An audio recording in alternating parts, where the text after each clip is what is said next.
al podio a Alejandro Jara. Él es estadístico, doctor en ciencia y además él es director del núcleo Midas, de la Facultad de Matemáticas de la Universidad Católica. Él nos va a hacer una presentación muy disruptiva. Él habla, su presentación es estadística, caca y algo más. Por eso lo dejamos para el final porque nos pareció súper rompedor el título. Así que Alejandro, adelante.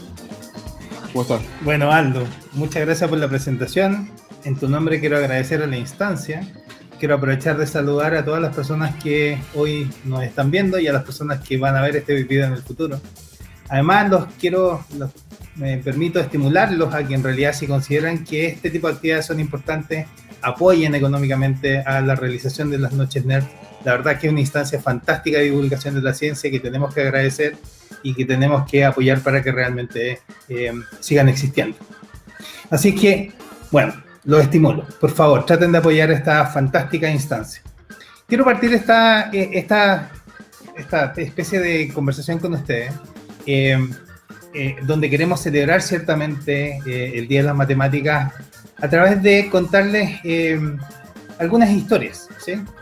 Entonces, como les decía, quiero partir esta conversación contándoles algunas historias, porque cuando queremos celebrar la matemática podemos contar historias de los desarrollos de grandes matemáticos, pero también podemos contar historias de personas que, si bien no terminaron siendo matemáticos, la matemática incidió en que ellos pudiesen hacer contribuciones que cambiaron la historia de la humanidad. Entonces, quiero partir esta conversación contándoles la historia de una niña que tuvo la suerte de nacer en una familia bastante acomodada, una niña que tuvo la suerte de poder viajar por el mundo. De hecho, nació en un país distinto a la cual sus padres pertenecían, que desde muy niña tuvo los intereses súper variados, además de los intereses que tienen todos los niños de jugar con sus juguetes. Esta niña expresó intereses probablemente motivados por los intereses que tenía su padre era una persona muy culta, de estudiar, fíjense ustedes, matemáticas, estudiar álgebra, estudiar geometría. Y ustedes comprenderán que cuando una niña de esa edad, en una clase social determinada, expresaba ese interés, eso generó un nivel de sorpresa muy importante en sus padres, ¿sí? Claro, era súper extraño que en esa época, solo en esa época, no son cosas que pasen ahora, sus padres se sorprendieran de que una niña quisiera estudiar algo que no era propio para las mujeres, ¿sí? Algo que es extraño. Claro, porque lo que se esperaba de una niña, de una familia acomodada, en realidad es que consiguiese casarse con una persona de su misma clase social y ella se dedicase entonces a cuidar a su familia. Y por lo tanto, particularmente su madre, pensaba de ¿para qué le podría ser útil estudiar matemáticas si lo que ella debía hacer era eso, cuidar a su familia simplemente? Pero bueno, nuestra amiga, que tenía esta idea fija, realmente logró convencer a sus padres, ¿sí?, de poder estudiar matemáticas. Y no solo hizo eso. Además de estudiar matemáticas, nuestra querida amiga se dedicó muchas veces a enseñar matemáticas a niños, y en particular a niñas como ella, porque tenía el convencimiento de que era súper importante, independientemente del desarrollo de las personas, que tuviesen un nivel de matemática adecuado. Ahora, nuestra amiga era bastante especial. Ya había de alguna manera roto, ¿cierto?, el marco tradicional que se le esperaba por una niña de clase alta a través de expresar su interés por estudiar matemáticas. Pero nuestra amiga siguió sorprendiéndonos, ¿sí?, porque ella sintió el llamado de querer ayudar al prójimo de manera como directa, ¿sí? Entonces decidió en algún momento estudiar enfermería, ¿sí? Imagínense la sorpresa de sus padres, que ya habían sido sorprendidos porque su hija quiso estudiar matemáticas, muy a contradientes, dejaron que su hija estudiara matemáticas, y ahora ella quería estudiar enfermería, una carrera que no le correspondía a su clase social. Claro, en esa época, las enfermeras correspondían o eran personas que más bien pertenecían a otro tipo de clases sociales, no a la aristocracia, ¿sí? Bueno, pero como nuestra amiga tenía súper decidido su destino y era bien determinada, entonces, luchando en contra de todas las barreras, incluso familiares, efectivamente viaja a otro país, logra estudiar enfermería, se vuelve una enfermera y finalmente después de que termina sus estudios de enfermería, vuelve a su país de origen, encuentra un trabajo inicial en un hospital, ¿sí? Y dada su alta capacidad intelectual y su capacidad para identificar problemas, su capacidad de abstracción, entender qué cosas eran lo relevantes, logró mejorar muchas de las prácticas en el hospital y en un par de meses ya pasó a ser la jefa del hospital, ¿sí? La jefa de las enfermeras del hospital. Bueno, nuestra amiga en esos momentos había logrado la independencia económica de su familia. Entonces estaba cómoda y podría haber seguido así. Ya era la jefa de un hospital. Imagínense, una ciudad importante en el país donde ella vivía, ¿sí? Pero bueno, en esos momentos su país estaba en guerra.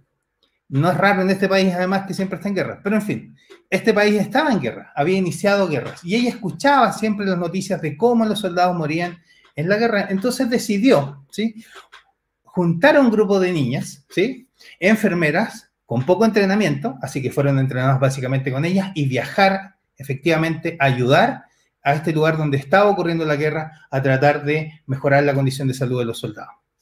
Ella tenía el convencimiento en esa época de que efectivamente los soldados se morían más rápidamente de lo que eventualmente se podrían haber muerto, porque en realidad habían fallas nutricionales. Entonces, usando la influencia de su familia, convenció a la reina de que efectivamente mejorara la situación nutricional, ¿sí?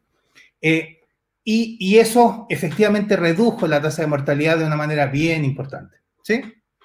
Nuestra amiga, además de hacer el trabajo de enfermería, de ir a apoyar efectivamente y a cuidar a los enfermos, incluso ayudándoles, escribiendo cartas para que sus familias supieran de ellos, nuestra amiga en las noches recolectaba toda la información que ella consideraba que era relevante sobre los eventos que ella observaba, ¿sí? Entonces, dado el efecto que tuvo en esta, imagínense, además era la primera mujer que estaba instalada en hospitales de guerra, lo cual ya es un hecho súper importante, regresa como una heroína a su país de origen, porque había conseguido que la tasa de mortalidad de los soldados se redujese, porque efectivamente se alimentaban un poco mejor. Pero nuestra amiga tenía dudas todavía. Ella creía que podía hacer cosas mejor, que había observado cosas. Entonces vuelve a su país de origen después de la guerra y comienza a analizar la información que había registrado. Y se da cuenta de que en realidad se había equivocado, que la razón por la cual los soldados se morían más rápidamente no tenía que ver con la alimentación, sino que tenía que ver con ciertos aspectos de salubridad, ¿sí?, que eran fáciles de mejorar. Y ellos lo veían en sus datos. Entonces, como ya había cometido el error de convencer a la reina de que en realidad el problema tenía que ver con la alimentación, tenía que buscar la manera, porque ella estaba convencida de que mirando solo a los números no iba a poder convencer a la autoridad. Cosas del pasado también, ¿eh? Solo mirando los números no vamos a poder convencer a la autoridad de que en realidad eran otros los factores. Entonces pensó cómo podría representar la información de tal manera de que fuese convincente y mostrara una relación causa-efecto. Y nuestra amiga, hace muchos años atrás, quiero que presten atención a la fecha, en 1855-1856, desarrolla esta visualización, tal como nos contaba Leslie, de la información. Una visualización impresionante, donde el área ciertamente representa la proporción de las muertes y además en función del tiempo. Entonces, ¿qué es lo que ella logró mostrar? Es que efectivamente las diferentes causas de muerte tenían una cierta estacionalidad y la representa gráficamente en estos diagramas, digamos, que son las que finalmente logran convencer a la reina. Con esta información es que logran convencer a la reina de que en realidad el problema, si bien era importante la alimentación, es súper importante mejorar condiciones de higiene, lo cual logra entonces tener un efecto súper importante, porque esto sí que realmente redujo la mortalidad de los soldados en la guerra, y no solo de los soldados, sino que de este aprendizaje entonces cambió todas las prácticas hospitalarias y ella pasó a ser como la encargada de generar una escuela de enfermería y de cómo se hace la medicina. Este es el primer ejemplo, probablemente, de la medicina basada en la evidencia, que es un concepto que nosotros escuchamos todo el tiempo ahora y que surge de su capacidad de abstracción, de su capacidad de recolección de información, de tener números, de entender estos números y representarlos de tal manera que nos llegue a conclusiones. Importante nuestra amiga. Nuestra amiga, entonces, es reconocida por este hecho. Y hay múltiples monumentos y muchas sociedades estadísticas la han reconocido, ¿sí? De hecho, este es el monumento probablemente más importante que está en Londres, que la homenajea, ¿sí? Y mucha gente la recuerda, no necesariamente por su contribución a la estadística, no lo recuerdo, sino que más bien por este hecho, cuando ella visitaba ciertamente entonces en las noches a los pobres soldados heridos, y se recuerda entonces como la niña, ¿sí?, con la lámpara. Florence Nightingale, cuyo nombre se origina por la ciudad donde nació. Como les dije, ella nació en una familia adinerada y tuvo la suerte de conocer otros países, conocer otros idiomas, pero dedicó su vida, ¿cierto?, a mejorar la vida de otros. Increíble el trabajo de nuestra amiga, ¿cierto? Y bueno, uno esperaría que estas cosas son cosas del pasado, ¿cierto? Es cosa del pasado que una familia aristocrática piense que sus hijos no pueden estudiar matemáticas, ¿cierto? Son cosas del pasado que en realidad una niña, ¿sí?, no puede estudiar una carrera determinada porque no tiene cierto estatus social. Bueno, me encantaría que fueran cosas del pasado, pero desafortunadamente no son y todos lo tenemos súper conscientes. Entonces, como queremos luchar con eso, es que los queremos dejar invitados también a una conferencia que organizamos, donde queremos mostrar exactamente y relevar el rol que tienen exactamente las niñas en ciencia, las niñas en particular en estadística, que es a lo que nosotros nos dedicamos, y en ciencia de datos. La fecha de la conferencia todavía no está definida, pero ahí les dejo el link. Pronto la vamos a definir durante este año, es la tercera versión, están súper invitados, charlas súper entretenidas que muestran el rol relevante que tienen las niñas, ¿sí? Pero bueno, no son solo niñas, ¿sí? Hay otras personas que han hecho contribuciones súper importantes gracias a su background matemático sin ser matemáticos, ¿sí? Entonces les quiero contar otra historia, una historia corta, de cómo que muestra cómo, ¿cierto?, este razonamiento estadístico que se fundamenta en las matemáticas, entonces, ha permitido a nosotros abordar problemas importantes para la humanidad como son las epidemias. Entonces les voy a contar la historia de otro amigo. Este amigo les voy a decir el nombre desde el inicio. Nuestro amigo se llama John Snow. De hecho, aparece el nombre de la persona ahora en esta puerta. Y este lugar es súper representativo porque nuestro amigo John Snow, ¿sí?, con conocimiento también en el 1850, bien parecido a nuestra amiga Florence Nightingale, ¿sí?, se da cuenta de que él logra explicar efectivamente la forma en que se contagia el cólera, que era una de las enfermedades que generaba epidemias súper importantes y que mataba a la gente de vómito y diarrea, ¿sí? ¿Qué hizo finalmente John Snow? John Snow se dio cuenta de que en realidad la caca de personas contaminadas, ¿sí?, finalmente por las condiciones de salubridad contaminaba ciertamente el agua de consumo. Y por lo tanto, a través de las bombas, ¿cierto?, de consumo de agua, es que las personas se lograron infectar, ¿sí? A partir, en particular, en este caso, de un niño. ¿Cómo es que lo hizo? Bueno, porque nuestro amigo registró información de dónde ocurrían los casos, ¿sí? ¿Cuántos casos? ¿Dónde? En particular en la ciudad. Y entonces, él graficó estos casos en un mapa. Y se dio cuenta, entonces, de que en realidad, ¿sí?, estos casos que aparecen marcados en esta región ocurrían en torno a una bomba de agua. En inglés es pump, por eso aparece ahí, ¿sí? Y bueno, pucha, pero eso no es suficiente para justificar la hipótesis, porque uno sabe, y uno lo sabe ahora, que uno necesita encontrar como los casos que contradicen la hipótesis, ¿cierto? Entonces, ¿qué fue lo que hizo nuestro amigo? Empezó a investigar la zona y se dio cuenta de que en realidad habían trabajadores de una cervecería de los cuales ninguno de ellos se había enfermado. Y claro, los trabajadores bebían el trago correcto, que es la cerveza y no el agua, ¿cierto?, de la bomba. También se dio cuenta de que habían trabajadoras de una fábrica, ¿sí?, dejémoslo así, que tampoco ninguna de ellas se había enfermado, y porque esa fábrica tenía un origen de agua que era propio, entonces tampoco bebían desde ese lugar. ¿Qué cosa también encontró John Snow? John Snow encontró que en una ciudad que estaba más lejos del lugar donde estaba este brote, ¿sí?, había gente que se había muerto también, y que esa gente había llevado agua de esta bomba en particular, y que la había tomado y entonces les generó la muerte. Y claro, lo que yo les cuento ahora es lo que se llaman estudios de pseudo diseño experimental en base a datos observacionales, son estudios de caso control. Él hizo todo eso. Nuestro amigo John Snow murió y no se reconoció este trabajo, ¿sí? En esa época se creía que lo que transmitía esta enfermedad es lo que le llamaban miasma, que es que los cuerpos como que generaban algo, ¿cierto?, que transmitían a las otras personas que estaban vivas. Y él logró mostrar esto, y logró mostrar con el razonamiento estadístico y cuantitativo que finalmente él tenía. Otro ejemplo de cómo entonces la estadística, ¿cierto?, a través de la formación matemática está a la disposición de la humanidad y resuelve problemas importantes, ¿sí?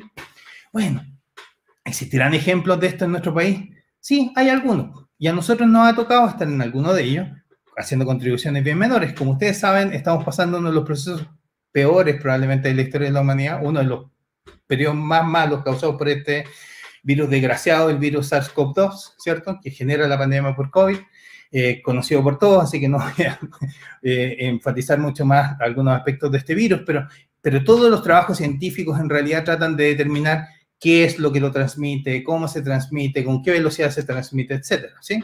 Entonces, a nuestro grupo, tratando de contestar una pregunta relevante, es que se acerca, ciertamente, una de las seremis, ¿cierto?, del Ministerio de Ciencia de nuestro país, con la siguiente pregunta y con la siguiente historia. Me dice, mira, Alejandro, yo creo que tú nos ayudes a analizar la caca, que es lo que motiva el título de esta charla en particular. Dice, ¿cómo la caca? Porque yo de caca sé poco.